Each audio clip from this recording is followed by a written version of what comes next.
Hi, Daryl DePriest with Hasbro. So the first question is, a lot of fans have been posting about the images of the 6-inch Black Series R2-D2, that the scale and the paint apps that were shown in New York are different than what's the final product. So can you elaborate on the changes of how they're made and why? Actually, I need my designer here. We need Jim here for this. Did he know to be here for this? Okay, sorry about that. Let's go to the next question. So another question is, what's the probability of larger figures in the 6-inch black line being made, such as Java, Tauntaun, or Wampa, etc.? Actually, I think it's pretty good. That at least one of those will see the light of day within, I want to say, the next 12 to 18 months. So larger figures are definitely part of our plans. So where we go eventually, I mean, all of those I would say would be great candidates for 6-inch and seems within the realm of possibility. So I don't want to overpromise, but we'll see out of the gate how 6-inch does and follow it from there. So another question is, the 41st Elite clone, will that be corrected? The paint apps and on the shoulders, belt, and caps and shins, is that going to be corrected before the final release, or can it be a rolling correction? Is this the 3 3/4 Black Series? I believe so. Figure? So again, I need my designer here to address that. Can we ever expect to see the 3 3/4-inch Klieg Lars with the hover chair ever made? So here at Comic-Con, Klieg Lars, we've heard him heard the request a few times. Right now, Klieg Lars is not in the plan for 3 3/4. It's just, we know he's a figure that's been close to the top, not quite at the top of fans' wish lists, but we don't see getting to him anytime, in the next couple of years. Will we see a scaled Imperial probe droid with pod in the future? With which feature? With the pod. We've actually concepted that, but we have not pulled the trigger on that one yet. So interestingly, it's been on the drawing board for a few years. It's just not in the line yet. Hopefully someday we'll be able to see that. So not out of the realm of possibility.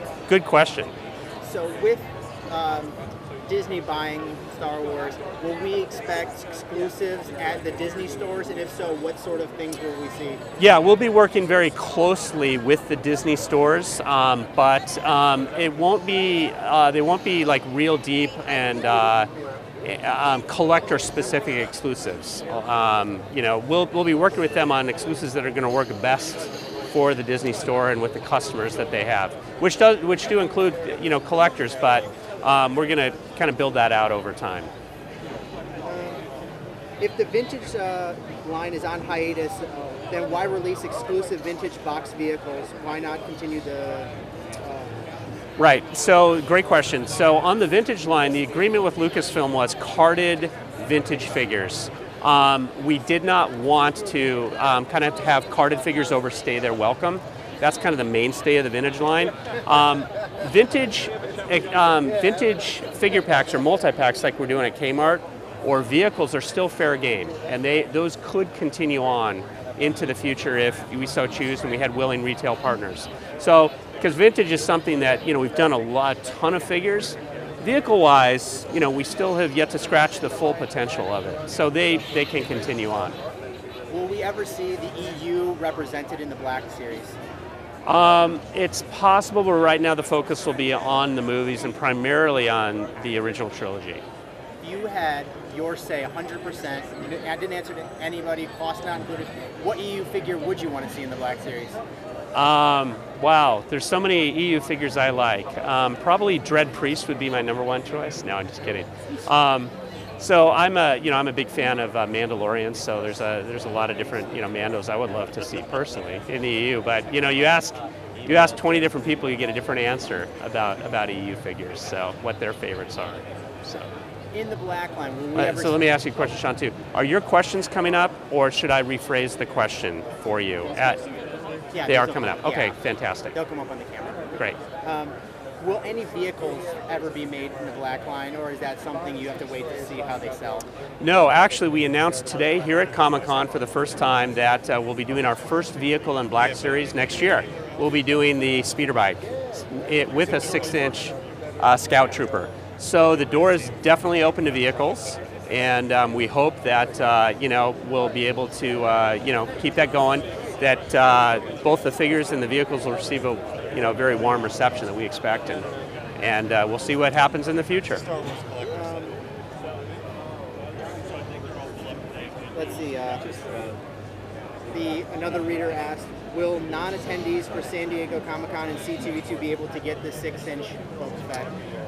So yes, Boba Fett, exactly decoed like he is at Comic-Con, will be coming out in our main line. So we wanted to make sure absolutely that the only place you could get Boba Fett would not be here at Comic-Con or C2E2, but that everybody everywhere would get a chance to get Boba exactly as he appears here. What is unique to this set is the Han and Carbonite. That will be limited to both those shows. So you have the two different Slave Ones on display. You want to talk the differences between the two? Sorry, between the vintage and then the 1999 version. So we and the one that came out a couple years ago. Right.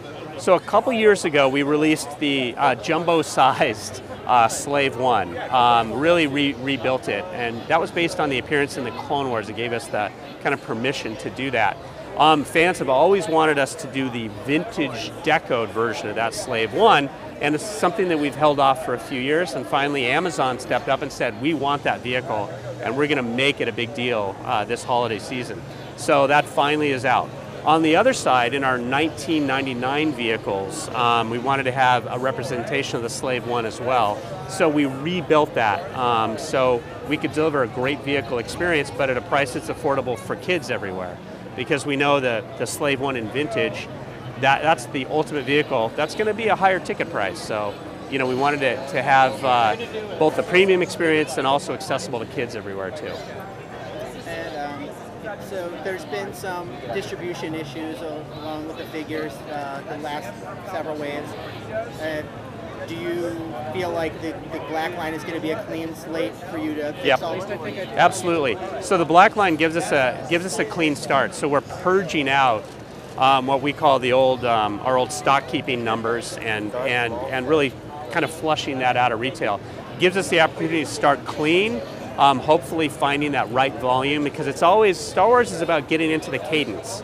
Once we, if we don't overship, then the next wave can flow in and everything works perfectly. So we've seen how it can work, really work when we do it right and when we match demand with supply. That's always the, that's the science of the art of figure delivery. And we hope with the Black Series, we've got that cadence, and we'll see figures flowing in regularly. That's the hope, at least. So how are you going to have the balance between the 6-inch and the 3 3/4 inch? Well, we know how our 3 3/4 should perform already, and based on all the information we have on the previous sales, we'll make that right call. Release a little bit less of it than we did in the first waves in the past to make sure we don't overship. And then we've made some assumptions about how 6-inch will do, looking at other brands like Marvel, which we also operate, to make sure that we're releasing the right quantities for the marketplace. We want to get Wave 1 out there, make sure fans have access to it, but then get to Wave 2, very quickly. I'm getting over time. Anything else you want to add? I want to say thanks to fans everywhere for your support. The response to the line has been great at Comic-Con, and thanks again. It's all about you guys and your support for the line that lets us do what we're able to do. Thank you very much. All right. Hey, thanks a lot. Really appreciate it.